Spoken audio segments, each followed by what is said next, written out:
sayang. Pada pertemuan struktur data kali ini, kita akan melihat ke materi masih tentang tree, jadi masih melanjutkan dari pertemuan sebelumnya. Yang kita akan bahas adalah bentuk tree untuk melakukan proses searching atau pencarian. Di sini kita akan lihat dua macam search tree, yakni binary search tree dan juga AVL tree. Secara umum ini yang akan kita bahas. Jadi tujuan mata pembelajaran pada hari ini adalah memahami proses tracing atau pelacakan dari algoritma pencarian. Ada dua jenis algoritma searching yang akan kita bahas, yakni yang pertama yang sederhana, ini adalah sequential search. Lalu yang kedua yang berkaitan dengan struktur tree adalah binary search. Yang pertama, sequential search, sesuai dengan namanya, berarti kita mencari data di sebuah koleksi ya, terdiri dari sekumpulan item, satu persatu mulai dari posisi paling depan. Jadi urut saja ya sequential berjalannya. Proses pencarian sequential search ini efisien untuk data yang jumlahnya kecil dan keunggulannya adalah dia bisa diterapkan pada array atau kumpulan data yang tidak terurut. Jadi karena memang pencariannya hanya satu persatu dari depan, maka ya pasti ditemukan. Jadi tidak mempersyaratkan struktur yang terurut. Nah, ada dua jenis case atau kasus pada pencarian sekuensial, yakni yang dikategorikan best case jika elemen yang dicari itu ada di posisi paling depan. Jadi begitu mencari pertama kali, memeriksa elemen pertama, langsung ditemukan yang dicari, sehingga pencarian bisa dihentikan. Jadi hanya cukup mencari satu kali atau membandingkan satu kali. Yang kedua ini adalah worst case, jika elemen yang dicari ada di posisi paling belakang. Jadi kita perlu membandingkan key atau elemen yang kita cari itu dengan satu persatu elemen yang kita baca di posisi dari depan sampai belakang. Jika memang yang dicari itu ada di posisi paling belakang, berarti itu yang disebut sebagai worst case. Atau bisa juga justru elemen yang dicari itu sama sekali tidak ada di dalam koleksi. Jadi sudah sampai memeriksa sampai paling posisi terakhir, ternyata juga tidak ada gitu ya, tidak sama key yang dicari. Artinya berarti tidak ada elemen yang diinginkan. Nah, ini contoh, kita langsung saja ke contoh code ya, cukup sederhana untuk sequential search. Di sini dibuatkan sebuah kelas search, kemudian untuk menampung datanya disimpan di dalam sebuah vector of integer, kemudian dia memiliki konstruktor ya, sesuai dengan nama kelasnya untuk menginisialisasi data di mana array di mana data yang akan dicari itu berada. Ya, jadi array ini kita inisialisasi di awal. Kemudian bagian dari metode yang lain adalah print array atau mencetak saja ini isi dari array. Dia loop satu persatu dari posisi terdepan dan mencetak masing-masing isi dari array tersebut. Kemudian metode intinya di sini adalah untuk sequential search-nya.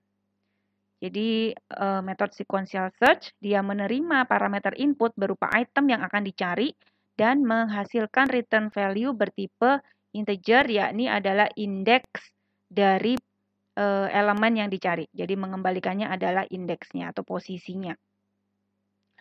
Algoritmanya sederhana, jadi mulai dari posisi pertama I sama dengan 0 sepanjang ukuran array-nya.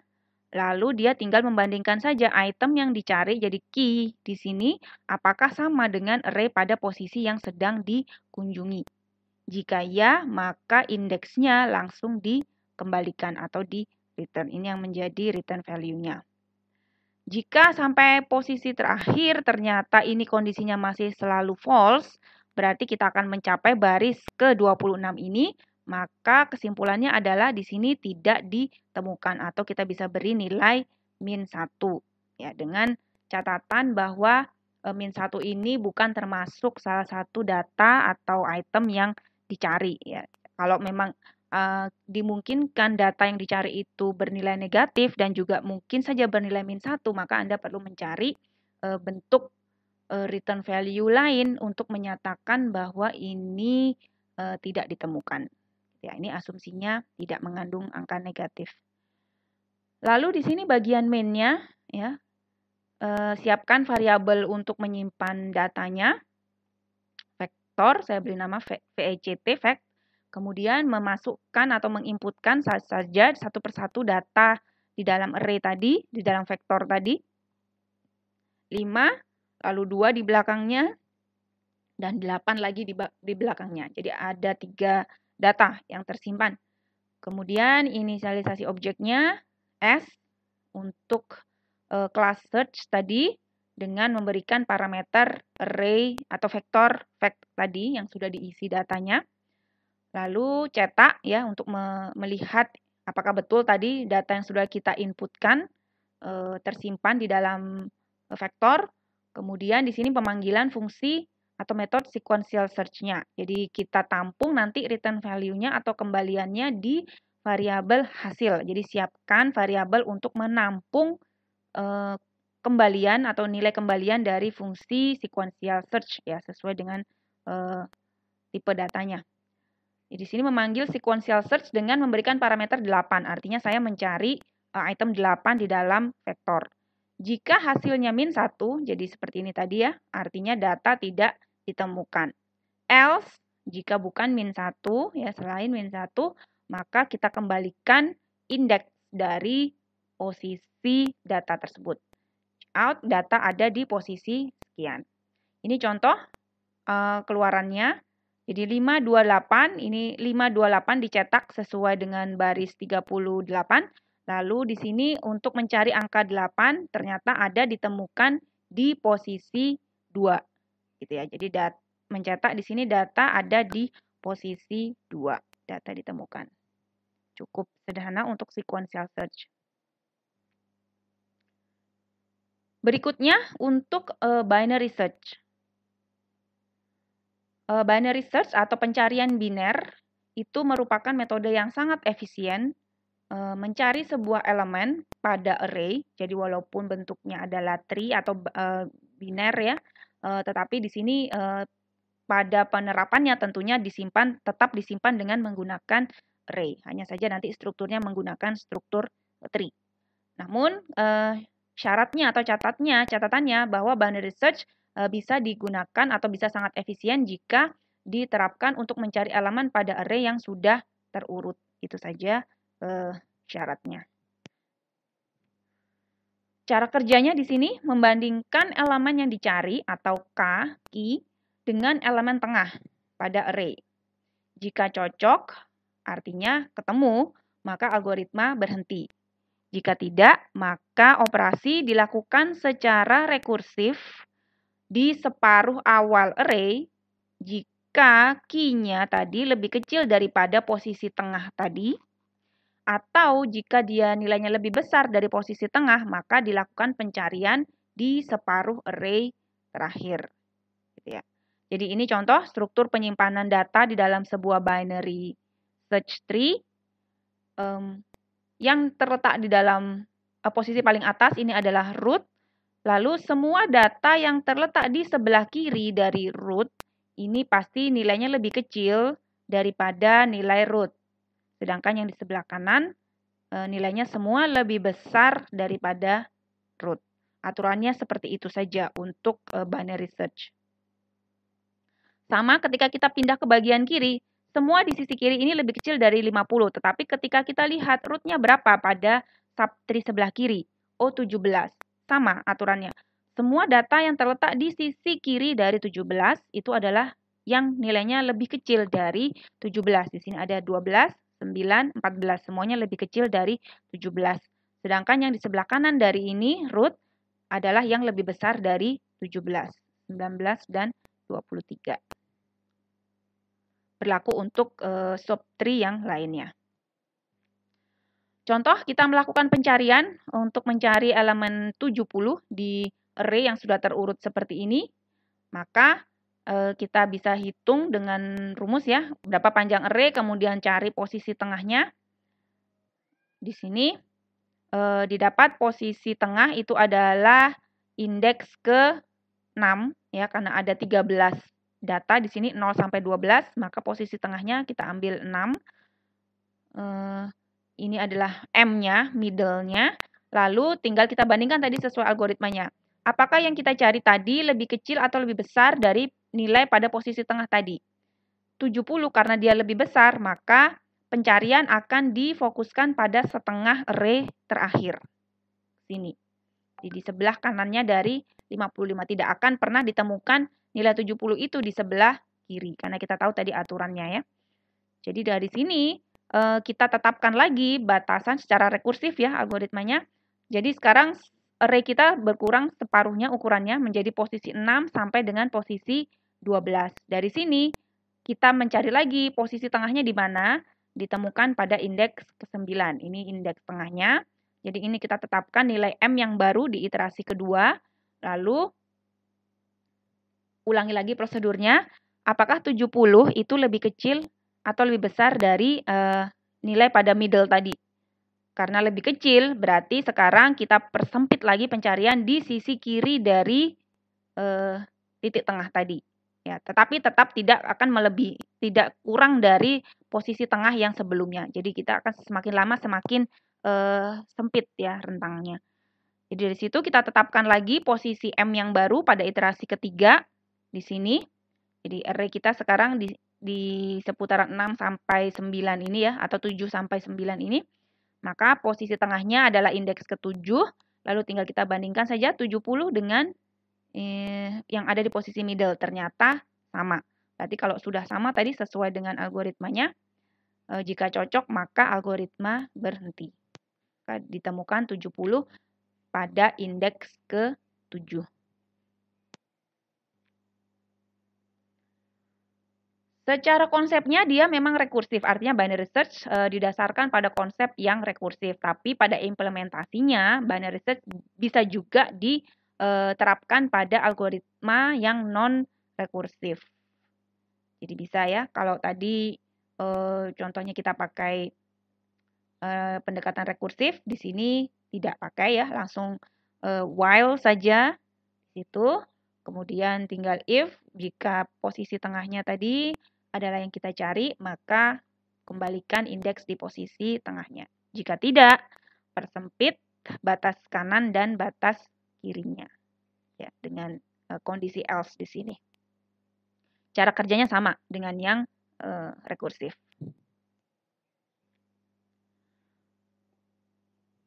Oke, ini contoh implementasi code untuk binary search. Kita buatkan kelas binary search, lalu vector of integer untuk menyimpan datanya. Jadi modifikasi sedikit dari sequential search tadi. Lalu print array juga masih sama ya, kita gunakan fungsi untuk cetak. Lalu di sini metode binary search-nya menerima parameter key sebagai elemen yang akan dicari dan mereturn value atau punya nilai kembalian bertipe integer. Tetapkan dulu batas kirinya ya. L adalah posisi paling kiri yakni indeks ke-0, sedangkan R atau posisi paling kanan batas kanan itu adalah sepanjang ukuran array-nya dikurangi 1 ya indeksnya karena kita mulai start dari 0. Lalu kita gunakan tadi algoritma yang pendekatan non-rekursif selama while L kurang dari sama dengan R, selama batas kiri kurang dari sama dengan batas kanan, jadi supaya tidak overlap antara batas kiri dan kanan, kita tetapkan variabel M yang baru, yakni pembulatan ke bawah, ya floor, dari batas kiri ditambah batas kanan dibagi 2. Itu menjadi titik tengahnya. Lalu tinggal kita bandingkan saja key yang kita cari tadi dengan batas tengah tadi. Jika sama, berarti ya sudah batas tengah itu yang kita kembalikan. Jika ternyata lebih kecil, persempit pencarian di sisi kiri dari vektor. Jika ternyata lebih besar, else yang lain lagi, maka persempit pencarian ke sisi kanan. Ya, kita tinggal ubah ya. Batas kanannya yang berubah atau batas kirinya yang berubah. Jika sampai pada terakhir belum bisa mereturn M, berarti artinya keputusannya data atau elemen yang dicari tidak ada. kita bisa mereturn min 1, sama seperti tadi. Oke, ini contoh untuk pemanggilan metodenya di dalam main. Siapkan variabel vektor untuk menampung array-nya. Lalu ini misalkan kita masukkan ada 6 data di situ. 2, 5, 7, 13, 15, 21. Kemudian ini pembuatan objek untuk kelas binary search kita. Berikan parameternya adalah vector of array tadi. Cetak dulu sebelumnya ya, bs.printArray. Ya, betul. Pastikan bahwa ini datanya sudah terurut. 257, 13, 15, 21 sesuai dengan yang kita inputkan. Lalu kita panggil binary search untuk mencari key 5. Jika hasilnya sama dengan min 1, artinya data tidak ditemukan. Else, berarti kita kembalikan posisinya. Data ada di posisi 1. Gitu ya. 5 di sini tercatat ada di posisi atau indeks ke 1.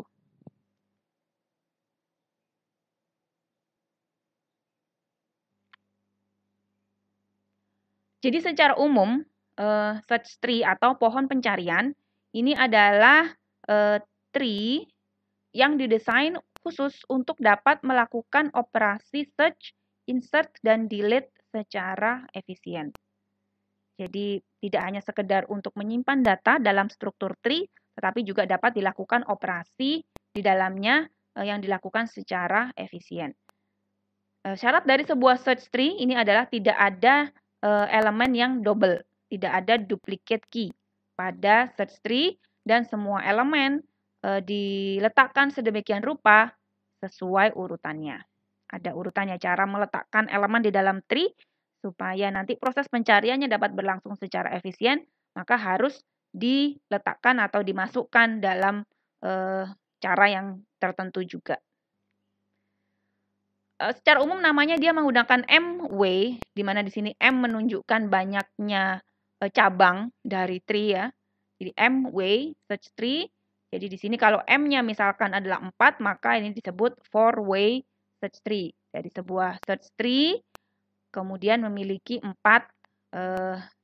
cabang atau 4 anak di bawahnya. Ya. Masing-masing juga tetap memiliki indeks. Ya. Jadi ini mungkin agak membingungkan. Kalau 1, 3, 4 ini artinya bagaimana? Ya sebetulnya sama saja. Kalau tadi binary search tree kan relatif lebih mudah. Key-nya berapa, sebelah kiri selalu lebih kecil, sebelah kanan selalu lebih besar gitu ya. Tetapi kalau cabangnya sudah lebih dari 2, nah ini ada variasi tree yang lain ya, yang bukan termasuk binary search tree. Tapi aturannya tetap sama ya. Tapi tidak bisa kita bilang sisi kiri dan kanan ya, karena sekarang cabangnya sudah lebih dari 2. Gitu. Key pada setiap node adalah distinct atau unique ya, beda dengan yang lainnya. Lalu semua key pada subtree T I min 1 lebih kecil daripada key I. Jadi tadi kita tidak sebutnya kiri kanan ya, tetapi melihat dari indeksnya saja. Key pada indeks ke I memiliki subtree di sebelah TI min 1 yang key-nya semua lebih kecil gitu ya, subtree kiri. Karena tetapi kita tidak bisa langsung menyebut kiri sebetulnya. Semua key sebaliknya ya, semua key pada subtree TI plus 1 lebih besar daripada key KI. Atau kalau mau kita sebut pemisahan kiri kanan tadi ya di sisi kanan kalau yang lebih besar. Binary search tree. Tadi sudah kita singgung ya di depan. Tree yang terdiri dari node root dan 2 subtree kiri dan kanan. Aturannya tadi juga sudah. Semua key pada subtree kiri lebih kecil daripada root. Semua key pada subtree kanan itu lebih besar daripada root. Semua key pada binary search tree adalah unik atau tidak ada yang kembar.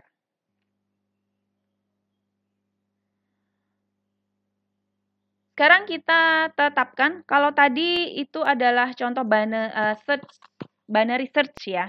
Binary search itu berarti pencarian secara biner. Nah ini kita tingkatkan lagi, tidak hanya bisa dilakukan untuk mencari, tetapi juga diterapkan untuk menyimpan, menghapus, dan sebagainya. Jadi binary search tree ini pengembangan dari binary search yang sudah kita lihat sebelumnya. Terdiri dari beberapa atribut, di sini node count atau mencatat total seluruh node yang ada di dalam binary search tree tadi atau BST. Lalu juga ada node ya. Jadi kita anggap sekarang semua data yang tersimpan di dalam binary search tree itu bertipe node. Ya. Jadi root itu kita anggap sebagai yang paling atas. Lalu ini konstruktor dari binary search tree menginisialisasi node count-nya sama dengan 0, artinya belum ada isinya. Lalu root-nya masih 0 ya, kosong. Nah, di sini kita bisa buat beberapa metode yang berkaitan dengan BST.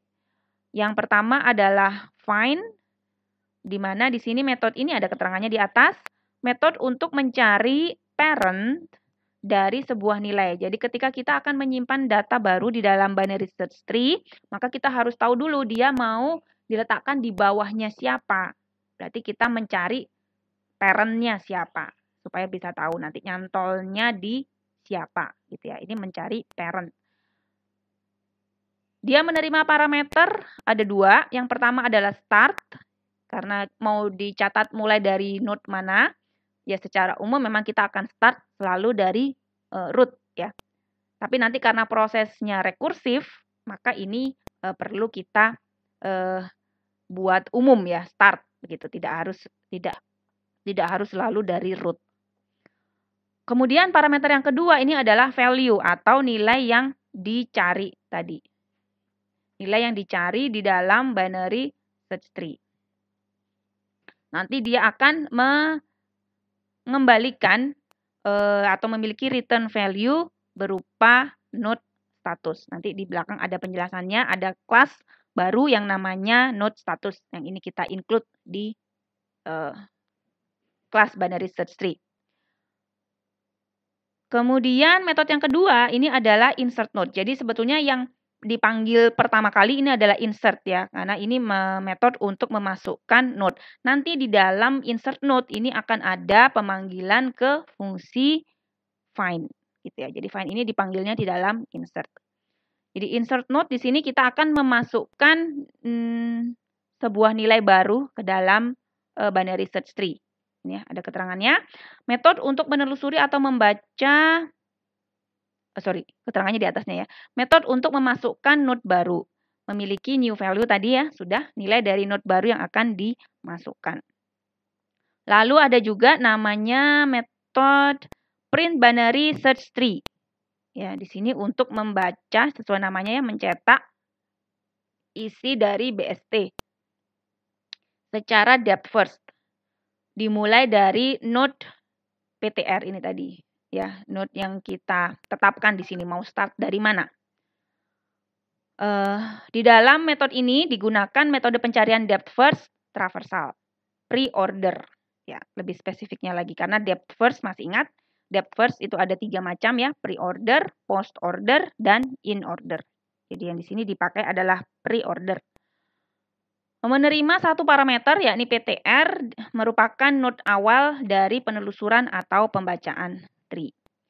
Metode lainnya tambahan ya, display untuk menampilkan isi dari binary search tree, lalu destroy tree ini nanti akan dipanggil di dalam destruktor ya, kelas untuk menghapus objek dari kelas binary search tree.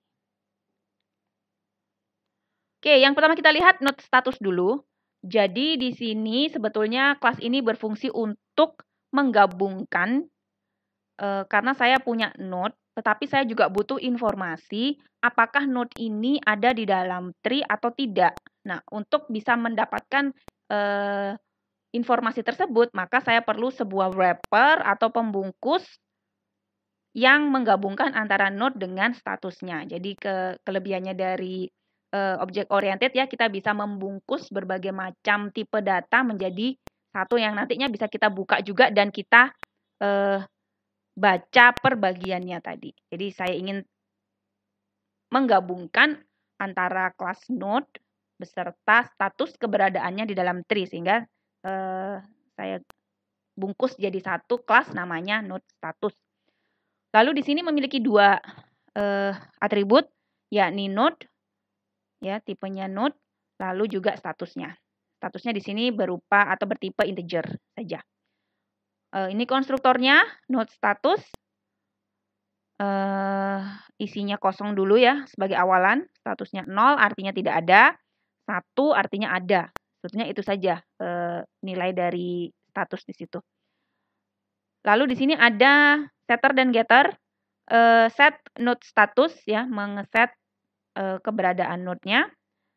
Dimulai dari start node-nya, lalu nilai statusnya seperti apa. Get node ini untuk mendapatkan nilai node-nya, dan get status untuk mendapatkan statusnya. Standar ya, getter dan setter. Nah, algoritma untuk mencari data di dalam binary search tree secara umum bisa kita lihat seperti ini. Kita bisa start dari node awal.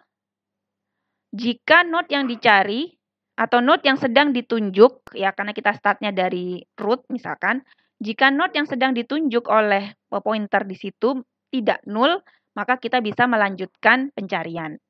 Tetapi kalau node yang ditunjuk sekarang ini tidak ada atau null, ya berarti tidak ada isinya, atau bisa saja kesimpulannya nanti menjadi binary search tree-nya masih kosong. Lalu berikutnya kita baca nilainya. Jika data yang dicari nilainya lebih kecil dari data node yang sedang ditunjuk, ya. Jadi kan tadi tinggal pisah kiri kanan saja ya. Kalau nilainya lebih kecil, maka kita lanjutkan pencarian ke sebelah kiri atau subtree kiri. Jika ada anak kirinya, catatannya begitu.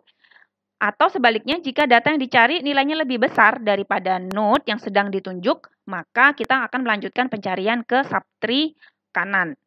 Dengan catatan jika ada subtree kanannya.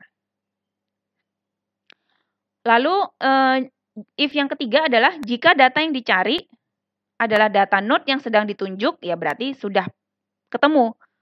Maka disitulah yang kita kembalikan adalah parent-nya. Karena tadi kan kita gunakan fungsi find adalah untuk mencari parent-nya. Jadi di sini yang dikembalikan adalah node parent-nya. Kalau kita lihat mirip dengan metode DFS pada binary tree ya sisi kiri, sisi kanan, tetapi dengan sedikit modifikasi. Oke, kita lihat sekarang untuk metode find di dalam binary search tree.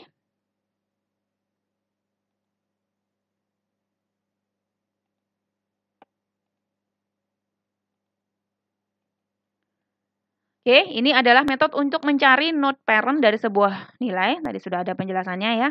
Find menerima dua parameter, start ya, mulai dari mana. Lalu value adalah nilai yang dicari. Oke, sebelum mungkin kita ke metode find, mungkin karena tadi yang dipanggil adalah insert, begitu ya. Jadi kita lihat dulu insert-nya, nanti kita akan kembali ke metode find. Jadi proses untuk memasukkan item baru di dalam binary search tree itu kita bisa lakukan dengan istilahnya ya cari saja dulu ya. Kita sebetulnya tahu ya, oh ini item baru, jelas nggak mungkin ada di dalam tree karena tadi kan syaratnya data yang tersimpan di dalam binary search tree kan unik ya, tidak ada yang double. Tetapi kita bisa saja bilang cari dulu item ini supaya apa? Untuk mencari ini nanti akan nyantol di mana, begitu ya. Jadi kita ingin tahu sebetulnya ini nanti posisinya di mana ya, kita pura-pura istilahnya ya, pura-pura mencari item tersebut di dalam tree. Anggap itemnya sudah ada. Nanti kita akan memanggil di dalamnya fungsi find di situ untuk mendapatkan posisinya. Karena nanti item sesungguhnya ya jelas tidak ada, tapi kita sudah berhasil mendapatkan posisinya. Ya, terakhir find akan berhenti pada parent. Ini jadi parent-nya. Nah, nanti tinggal item baru tadi akan kita masukkan di dalam parent yang ditunjuk oleh metode find tadi. Node yang kosong adalah posisi yang pas untuk memasukkan item baru.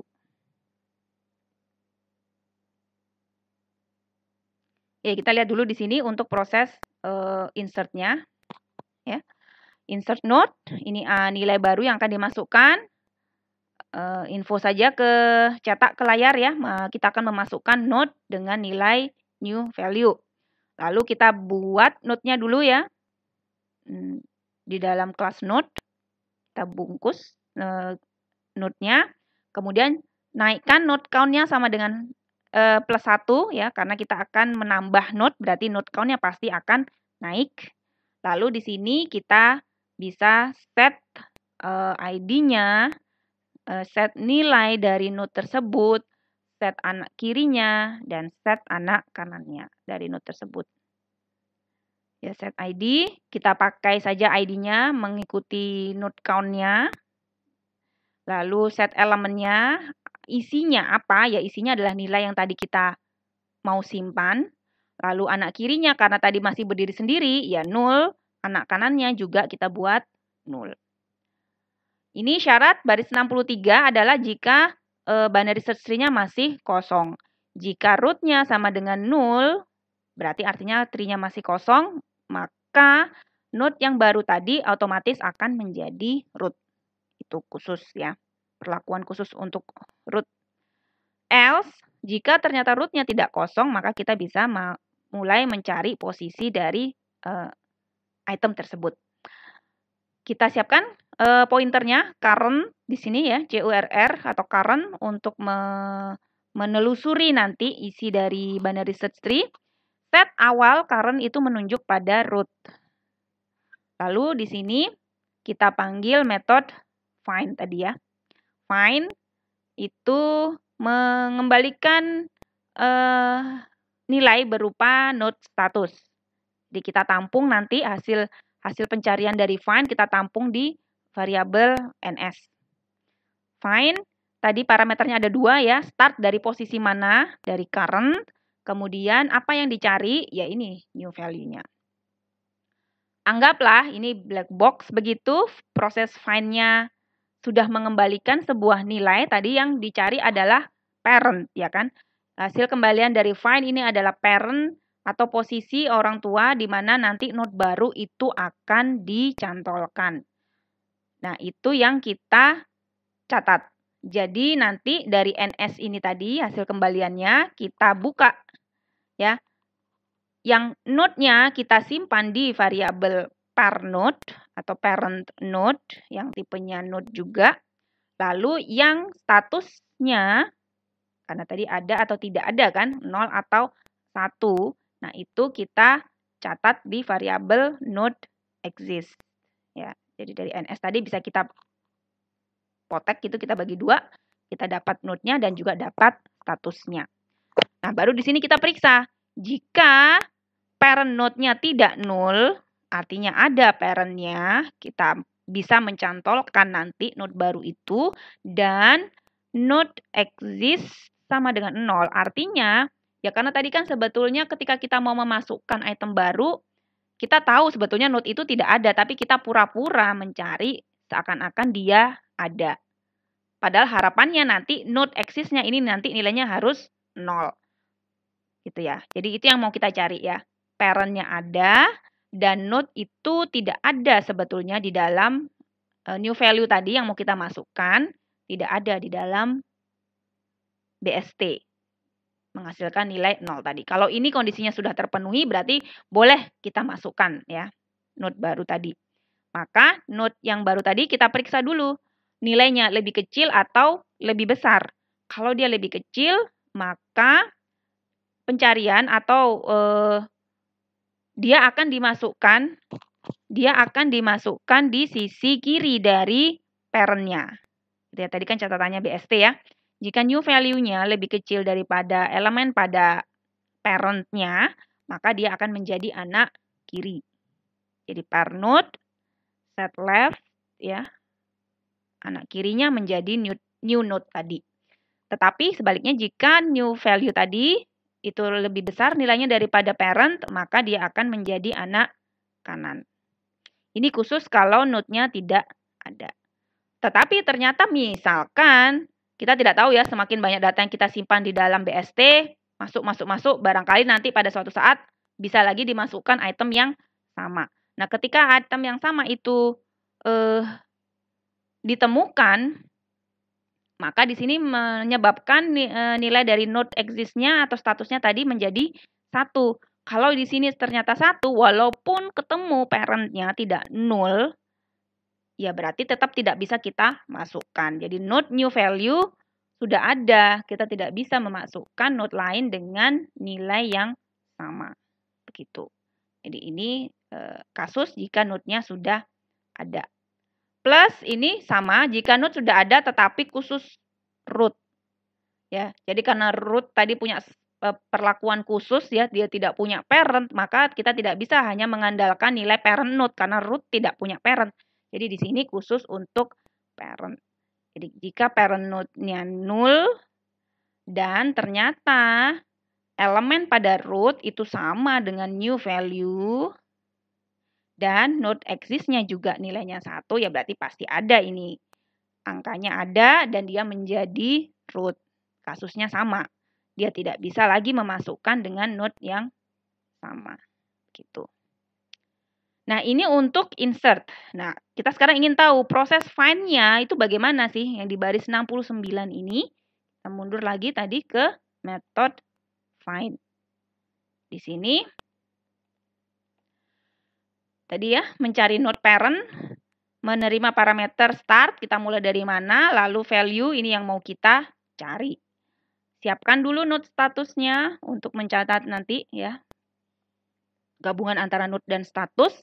Jika start tidak null pointer, jadi ketika yang di sini itu tidak null, ya mau start dari mana kalau belum juga sudah null gitu ya. Berarti kita ini harus diperiksa dulu. Jika start tidak null, maka kita bisa melanjutkan proses. Sama aturannya, kalau value yang dicari ini ternyata lebih kecil daripada value pada node yang sedang dikunjungi. Jadi jika value lebih kecil daripada node start tadi ya, elemen pada node start, buka dulu elemennya. Jadi Anda tidak bisa langsung bandingkan value dengan start karena ini dua tipe yang berbeda ya. Jadi buka dulu ke elemennya. Kalau ternyata lebih kecil, maka pencarian lanjut ke anak kiri jika anak kiri tidak null. Jadi banyak ya yang harus diperiksa ini untuk pencegahannya. Jadi hati-hati selalu terhadap status null. Nah, jadi sebelum kita bergerak atau melanjutkan pencarian ke sisi kiri, pastikan dulu ada yang mau dicari di sisi kiri tadi. Jadi jika start get left-nya, jadi node tadi yang sebelah kirinya ternyata tidak null, artinya kita bisa mengunjungi ke sisi kiri, ya lanjutkanlah dia ke posisi kiri tadi. Jadi memanggil lagi fungsi find yang sama, jadi ini rekursifnya find, tetapi sekarang parameternya menjadi anak kiri dari node start tadi. Jadi turun lagi ke anak kirinya. Ya, ini sebabnya kita tidak bisa langsung menggunakan root di sini ya, karena root itu hanya untuk yang paling atas. Tapi kalau kita ingin fungsi find ini bisa digunakan juga di subtree di bawahnya, ya kita harus bikin yang lebih umum untuk parameternya. Di find kita sekarang memberikan parameter dari anak kiri dari start tadi, tetap kita akan mencari value tadi, ada atau tidak. Gitu ya. Ini untuk anak kiri tidak null. Else ini berarti else-nya if yang ini ya. Pencarian habis, artinya anak kiri sudah tidak ada, ini sudah node paling bawah begitu ya, node leave. Nilai yang dicari tidak ada, ya berarti selesai, kita kembalikan ns ya. Set node statusnya tadi terakhir berhenti di start gitu kan ya. Kita tadi pointer terakhir berhenti di start dan memberikan nilai statusnya 0. Artinya tadi tidak ada. Return ns. Kembalikan atau di sini kita bisa baca kembalikan node parent dari nilai yang dicari dan statusnya 0. Artinya kalau di sini berarti selanjutnya kita bisa melakukan proses insert ya. Kalau kondisinya tadi seperti ini. Lalu ini if yang pertama ya, jika nilainya lebih kecil. Lalu if yang kedua di sini jika sama. Jika value sama dengan start.getElement. Start get element. Sama. ya berarti kan ketemu ya, kita mau masukkan note baru, lalu ternyata kok ya pas sama dengan yang sedang kita baca. Ya berarti selesai juga ini prosesnya. Set note statusnya, tadi parentnya ketemu start, tetapi statusnya nilainya 1. Ada note-nya. Kalau nanti ini dipanggil di metode insert note, ya ini jelas tidak bisa masuk tadi ya, karena statusnya sudah berubah jadi 1. Lalu, if yang ketiga, ini adalah jika yang dicari lebih besar di sisi kanan. Jika value-nya lebih besar dari start.getElement, sama seperti yang kiri tadi, pastikan dulu ada anak kanan untuk ditelusuri berikutnya. Jika start.getRight tidak sama dengan 0, baru kita bisa lanjut mencari ke kanan. Find, panggil lagi metodenya secara rekursif, tetapi sekarang untuk subtree di sisi kanan. Kita mencari value tersebut. Lalu sama ya seperti yang kiri tadi, pencarian habis dan nilai yang dicari tidak ada. Artinya tadi sisi kanannya sudah nggak ada lagi yang bisa ditelusuri. Berarti kita kembalikan node parent-nya tadi start dan nilai statusnya sama dengan 0. Di akhir semuanya kita akan selalu mengembalikan NS tadi, node status. Oke, ini tadi penjelasan untuk metode find nih. Insert item tadi sudah ya, cara memasukkan insert.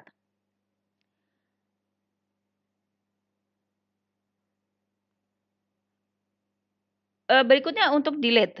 Jadi untuk simulasi dari node ini nanti saya berikan source code-nya. Silakan nanti dijalankan sendiri ya, output-nya seperti apa. Anda bisa cek. Nanti saya berikan lengkap beserta contoh datanya. Gitu. Kita lanjut ke pembahasan mengenai delete node. Ada 2 kasus yang bisa terjadi ketika kita akan menghapus node dari BST. Yang pertama adalah item yang dihapus itu berada pada node paling luar atau eksternal. Kondisi kedua adalah item yang dihapus berada pada node internal atau node yang ada di tengah ini. Kenapa harus kita bedakan? Ya karena nanti perlakuannya juga akan beda. Karena pada kasus yang pertama, node eksternal atau leaf, proses penghapusan item tidak akan mengubah susunan urutan BST ya. Karena dia sudah paling luar, dia tidak punya anak, tidak punya tanggungan begitu. Kalau dia dihapus, ya ibaratnya dia meninggal, ya tidak akan ada yang terpengaruh anak-anaknya, dia tidak punya anak gitu. Jadi tidak terlalu merepotkan ya, hapus hilang saja dari tree. Tetapi pada kasus yang kedua, jika dia berada pada node internal atau dia contohnya di sini node 2, ini mau kita hapus, nah tentunya kan kita harus memikirkan nanti anak-anaknya nasibnya bagaimana ya. Bagaimana dengan 1 dan kemungkinan anak-anaknya di bawahnya 1 dan juga node 4 beserta anak-anak semua di bawahnya 4 ini akan ikut siapa gitu. Kalau dia 2 ini dihapus. Nah, ini juga perlu ada strategi untuk melakukan perpindahan itu tadi. Nah, kita fokus kepada kasus yang pertama dulu.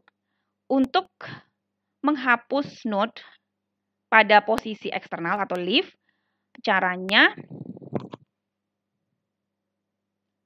ini kasus yang kedua ya. Kasus yang kedua, item yang akan dihapus ini, supaya dia tidak merepotkan, maka dia harus kita ubah seperti kasus pertama, begitu.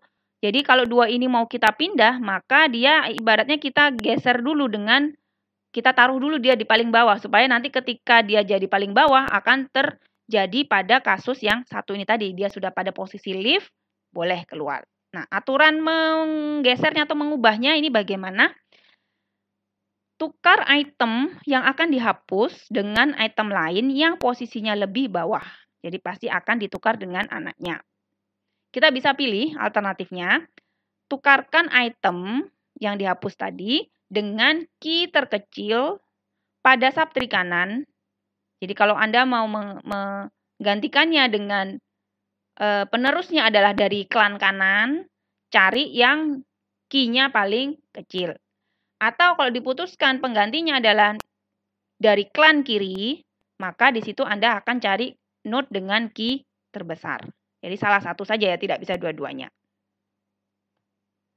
Contoh di sini, untuk menghapus node dengan key 1, kita bisa tukar elemen terkecil. Nah, kebetulan karena klan kirinya tidak ada, subtree kirinya tidak ada, ya berarti penerusnya hanya dari subtree kanan. Kita tukar dengan key dengan elemen terkecil pada subtree kanan. Yang terkecil adalah 2. Ya, jadi 1 dengan 2, ini kita tukar tempat. Lalu baru setelah itu kasus pertama tadi berlaku. Karena 1 ini yang mau kita hapus tadi sudah berada pada posisi leave, maka ini bisa kita hapus tanpa menyebabkan ada huru-hara ya. Sudah tergantikan tadi posisinya. Jadi 2 tadi sudah naik menggantikan posisi 1.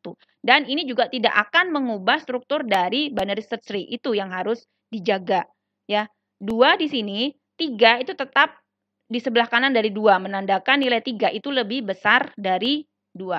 Dan 2 di sini juga masih tetap lebih kecil daripada 5 gitu ya. Jadi susunan BST-nya terjaga. Delete node seperti apa? Silakan, ini menjadi bagian dari tugas praktek Anda. Membuat metode untuk menghapus node terakhir pada tree. Untuk memudahkan pembuatan code-nya, Anda bisa membuat beberapa asumsi tambahan. Misalkan di sini node terakhir adalah node dengan ID terbesar. Boleh Anda asumsikan seperti itu ya. Dan node terakhir itu pasti adalah node daun, node yang posisinya paling terakhir yang dimasukkan ya. Jadi di sini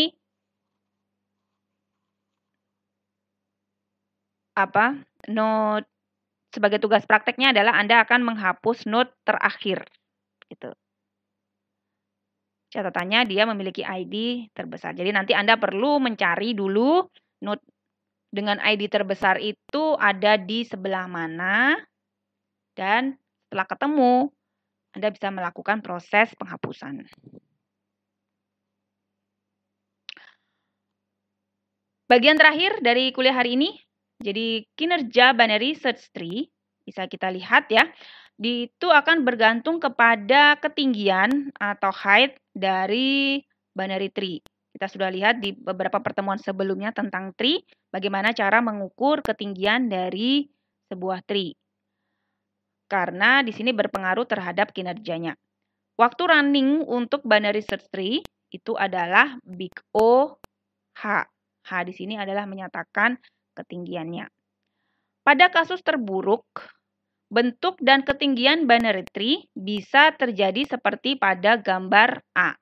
Jadi mungkin awalnya masih bagus seperti ini ya, seimbang. Tetapi kemudian kita lakukan proses insert, delete.